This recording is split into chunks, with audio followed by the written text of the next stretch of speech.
RS Bengali ক্লাসরুমে সকলকে স্বাগত।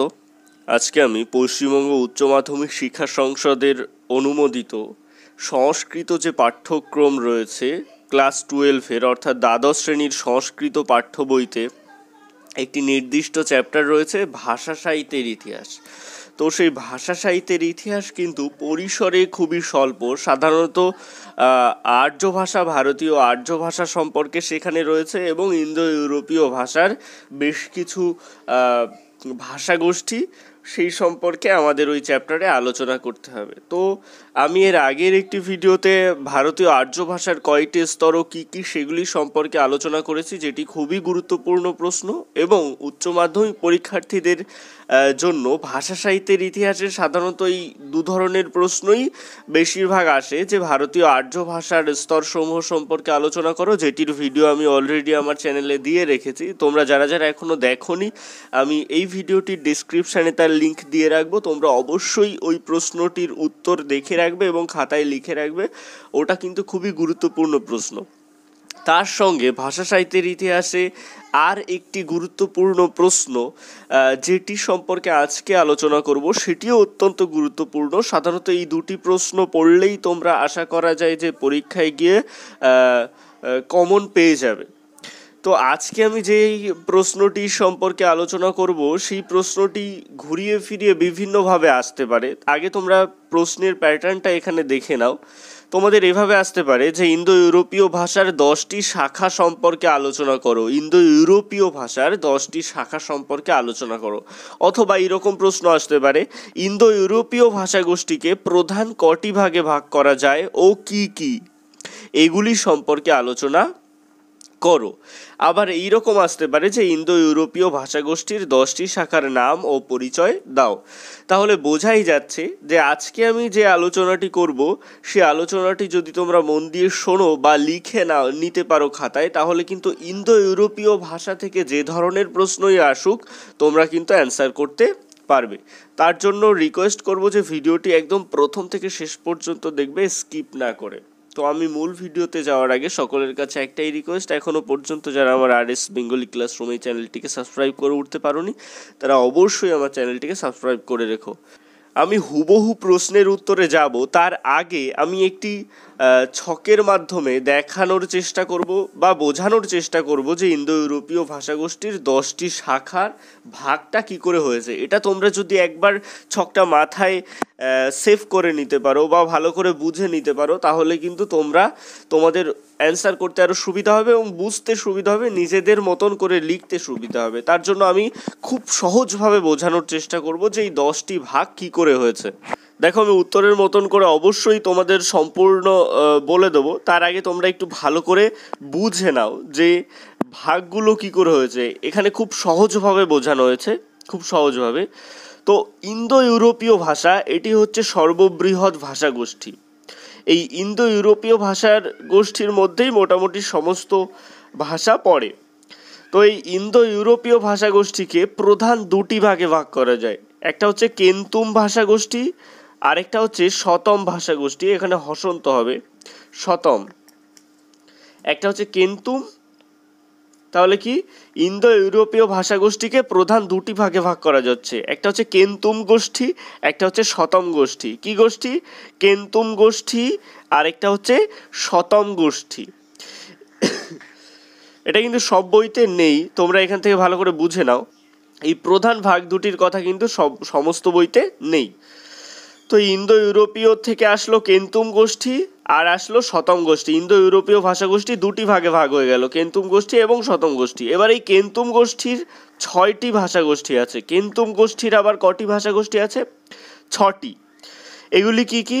গ্রিক, ইতালিক, জার্মানিক, তোখারীয়, কেল্টিক, হিট্টাইট।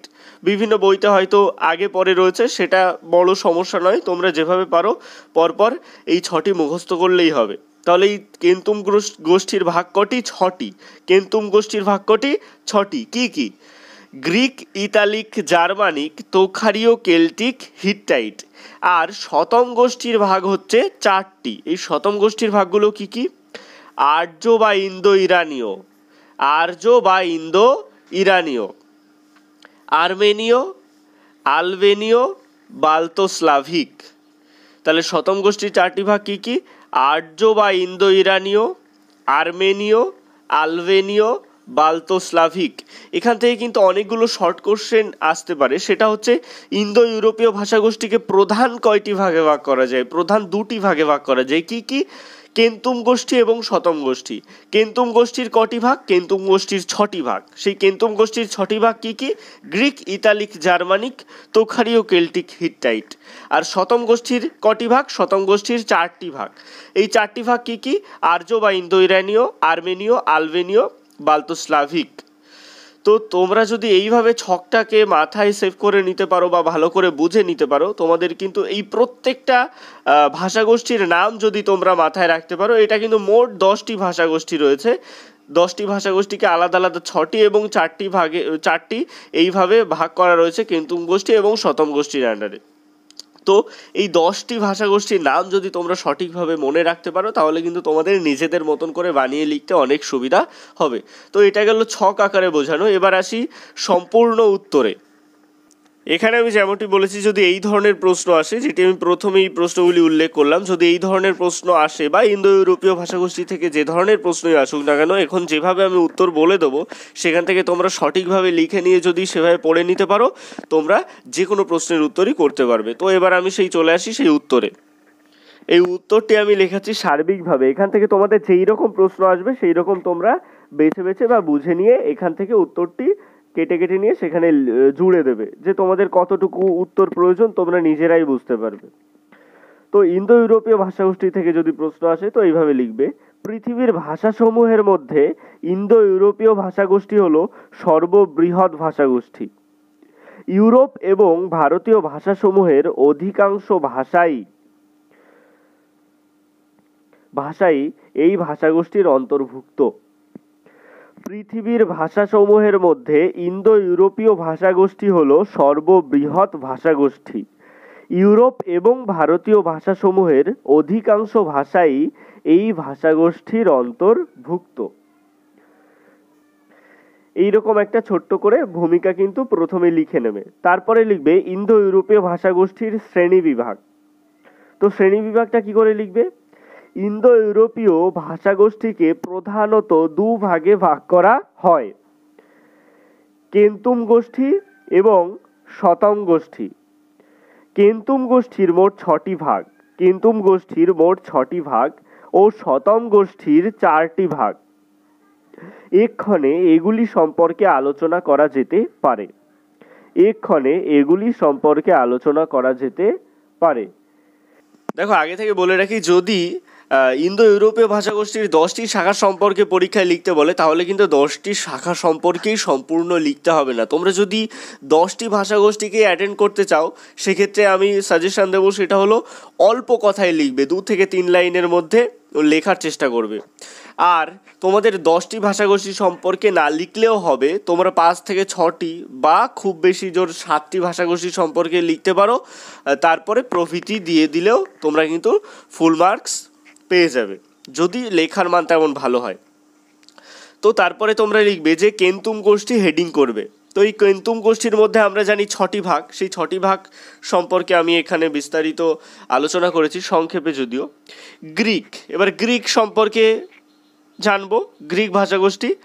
প্রাচীনকালে গ্রিক ভাষার প্রসার ছিল গ্রিস, এশিয়া মাইনর, ইজিয়ার দ্বীপপুঞ্জ এবং সাইপ্রাস দ্বীপপুঞ্জে। প্রাচীনকালে গ্রিক ভাষার প্রসার ছিল গ্রিস, এশিয়া মাইনর, ইজিয়ার দ্বীপপুঞ্জ এবং সাইপ্রাস দ্বীপপুঞ্জে। মহাকবি হোমারের লেখা ইলিয়াড ও ওডিসি মহাকাব্য দুটিতে গ্রিক সাহিত্য নিদর্শন মেলে। মহাকবি হোমারের লেখা ইলিয়াড ও ওডিসি মহাকাব্য দুটিতে গ্রিক সাহিত্যের নিদর্শন মেলে। এই ভাষার 4টি স্তর: প্রাচীন গ্রিক, ধ্রুপদী গ্রিক, অন্তর্বর্তীকালীন গ্রিক ও আধুনিক গ্রিক। এই ভাষার 4টি স্তর: প্রাচীন গ্রিক, ধ্রুপদী গ্রিক, অন্তর্বর্তীকালীন গ্রিক এবং আধুনিক গ্রিক। এরপর ইতালিক ভাষাগোষ্ঠী। ইতালিক হেডিং করবে। এই ভাষার নিদর্শন খ্রিস্টীয় 3য় শতক থেকে মূলত পাওয়া যায়। এই ভাষার নিদর্শন খ্রিস্টীয় 3য় শতক থেকে মূলত পাওয়া যায়। পূর্বে এই ভাষা ইতালি, সিসিলি, কেরসিকা ও ভূমধ্যসাগরীয় কিছু দ্বীপে ব্যবহৃত হতো। এই ভাষার নিদর্শন খ্রিস্টীয় 3য় শতক থেকে মূলত পাওয়া যায়। পূর্বে এই ভাষা ইতালি, সিসিলি, কেরসিকা ও ভূমধ্যসাগরীয় দ্বীপে ব্যবহৃত হতো। এই ভাষার 3টি উপভাষা ছিল, ওস্কান ও আম্ব্রিয়ান, লাতিন বা ল্যাতিন। এই ভাষার 3টি উপভাষা ছিল, ওস্কান, আম্ব্রিয়ান, লাতিন বা ল্যাতিন। জার্মানি, 3 দাগে হেডিং হবে জার্মানি। ইন্দো ইউরোপীয় ভাষার প্রাচীনতম নিদর্শনের জন্য জার্মানিক গোথিক ভাষার অবদান অসামান্য। ইন্দো ইউরোপীয় ভাষার প্রাচীনতম নিদর্শনের জন্য জার্মানিক গোথিক ভাষার অবদান অসামান্য। এই জার্মানিক ভাষার 3টি উপভাষাগত বিভাগ ছিল। এই জার্মানিক ভাষার 3টি উপভাষাগত বিভাগ ছিল। 1 পূর্ব জার্মানিক, 2 পশ্চিম জার্মানিক, 3 উত্তর জার্মানিক। 1 পূর্ব জার্মানিক, 2 পশ্চিম জার্মানিক, 3 উত্তর জার্মানিক। এবার 4 দাগ তোখারীয়। মধ্য এশিয়া, চীনা, তুর্কিস্তানে মরু অঞ্চলে এই ভাষার কিছু লিখিত নিদর্শন ও পুঁথিপত্র আবিষ্কৃত হয়েছে। মধ্য এশিয়া, চীনা, তুর্কিস্তানের মরু অঞ্চলে এই ভাষার কিছু লিখিত নিদর্শন ও পুঁথিপত্র আবিষ্কৃত হয়েছে। এই প্রত্নলিপিগুলির সঙ্গে ভারতীয় খরোষ্ঠী বা ব্রাহ্মী লিপির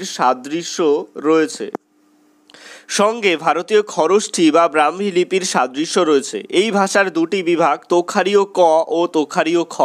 এই ভাষার 2টি বিভাগ, তোখারীয় ক ও তোখারীয় খ। এরপর 5 দাগ কেল্টিক। একসময় পশ্চিম এবং মধ্য ইউরোপে ব্যাপকভাবে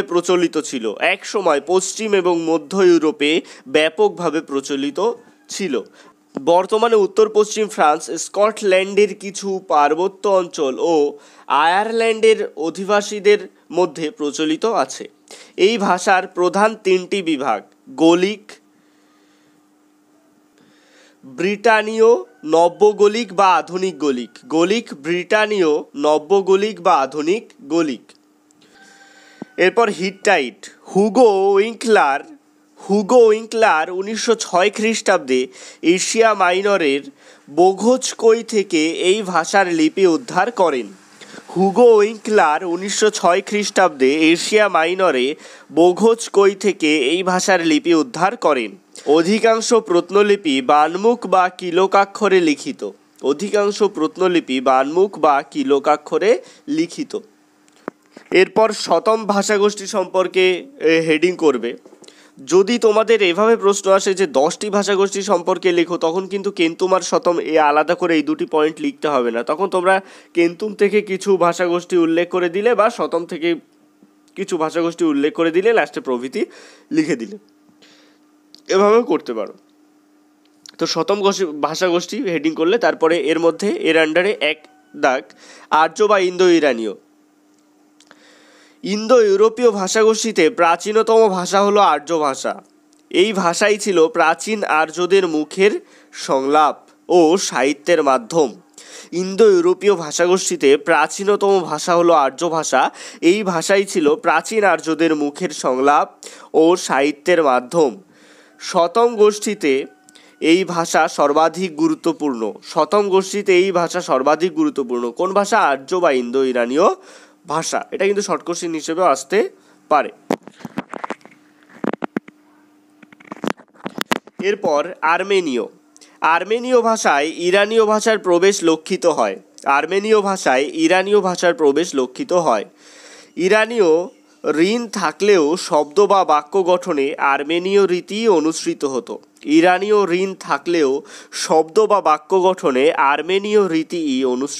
হতো।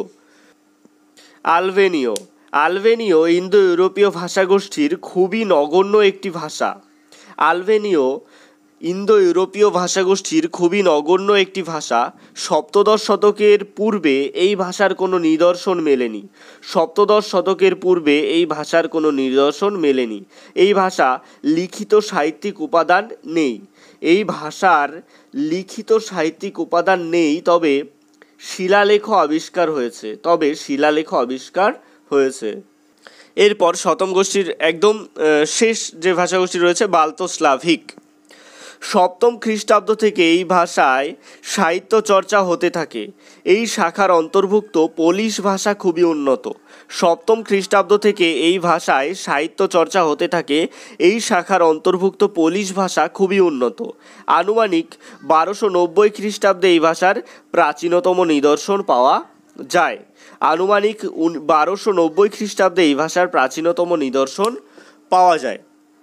তো এটা গেল সম্পূর্ণ ইন্দো ইউরোপীয় ভাষাগোষ্ঠী সম্পর্কে প্রশ্নের উত্তরে। এইটা যদি তোমরা সম্পূর্ণ লিখে রাখতে পারো খাতায়, তাহলে ইন্দো ইউরোপীয় ভাষাগোষ্ঠী থেকে যে ধরনের প্রশ্নই আসুক না কেন, আশা করি তোমরা সেই প্রশ্নের উত্তর খুব সুন্দর করে লিখতে পারবে। তো ভিডিওটি কেমন লাগলো অবশ্যই কমেন্টের মাধ্যমে জানিও। আর ভালো লাগলে একই ক্লাসের বন্ধুদের সাথে ভিডিওটি শেয়ার করতে ভুলো না, এবং ভিডিওটি ভালো লাগলে অবশ্যই লাইক করো। সবশেষে একটাই রিকোয়েস্ট, এখনও পর্যন্ত যারা আমার চ্যানেলটিকে সাবস্ক্রাইব করে উঠতে পারেনি তারা অবশ্যই RS বেঙ্গলি ক্লাসরুম এই চ্যানেলটিকে সাবস্ক্রাইব করুন, আর পাশে থাকা বেল আইকনটিকে প্রেস করুন নতুন ভিডিওর আপডেট সবার আগে পেতে।